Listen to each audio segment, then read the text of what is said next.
அவங்க அருமையாக ஒரு கடை போட்டுருப்பாங்க. என்ன கட்டுவாங்க, அவங்க நிலத்தில் விளையிறது கீரைக்கு மாற்று அவங்க வந்து நம்ம களை கொத்துறது இல்லையா, அது களை கொத்துறதுக்கு மாற்று அவங்க என்ன செய்கிறாங்கன்னா கீரை போட்டுறாங்க.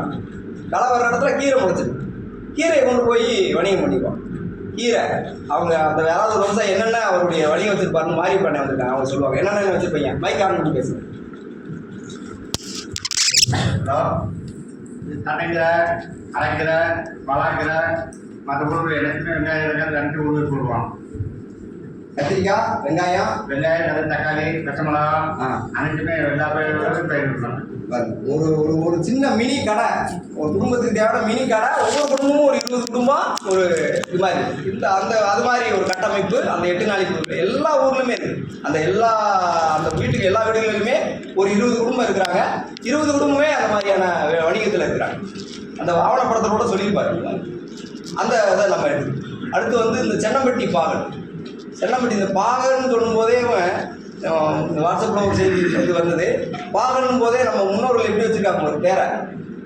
பாகல்னா என்ன அர்த்தம்? நம்ம அதவே இங்கிலீஷில் டிரான்ஸ்லேஷன் பண்ணோம்னா அதுக்கு என்னது, கசப்பு காயின்னு அர்த்தம். என்ன காய்? பட்டர் காடுன்னு கசப்பு காயின்னு அர்த்தம். நம்மளே காயவே கசக்கக்கூடாதுன்னு சொல்லி வச்சுருக்காங்க. பாகு அப்படின்னாக்க வெள்ளம் பாகு, கருப்பட்டி பாகு, இந்த மாதிரி பாகு சொல்கிறோம் இல்லையா. இந்த பாகுல இல்லாத காய், பாகு அற்ற காய், இனிப்பு இல்லாத காய்ன்னு நேரடியாக பொருள் சொல்லலாம். இந்த இனிப்பு இல்லாத காய்னாக்க யாரும் சாப்பிட மாட்டாங்கன்னு பாகு இல்லாத காய் அப்படி ஒரு காய் அங்கே.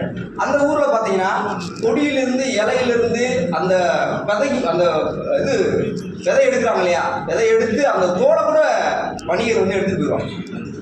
அந்த விதைக்கு அந்த அந்த அந்த அந்த ஊரில் பார்த்தீங்கன்னா முழுக்க ஏக்கர் கணக்கில் போடுவாங்க. இப்போ இது பாவக்காய் பார்த்தீங்கன்னா ஒரு மினி, அதாவது எப்படி சொன்னால் பெருசாக இருக்க சரியாது, மினி பாவன் மாதிரி அது அருமையாக இருக்கும். அதே கட்டமைப்பு நம்ம இங்கே ஆவியூர் பக்கத்துலேயும் இருக்குது. ஆவியூர்லேயும் சரவணன் நேற்று சொன்னாங்க. அது மாதிரி அந்த கட்டமைப்பு இருக்குது.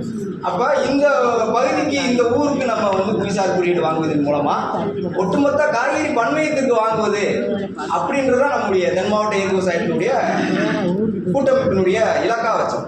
அப்போ இதில் எல்லாருமே நம்ம இணைஞ்சிக்கிறதுன்றது, எல்லாரும் இணைஞ்சிக்கிட்டு இந்த பணியை செய்வது என்பது. அப்போ அவங்க கூட அவங்க கூட சொன்னாங்க கழுத மாதிரி அப்படின்னு.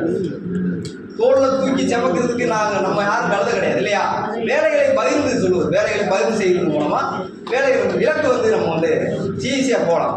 அதற்கு வந்து நமக்கும் இந்த கல்லூரிக்குமான அந்த உறவை வந்து கொடுத்ததில் பரூக் சாருக்கு நம்ம நன்றியை சொல்ல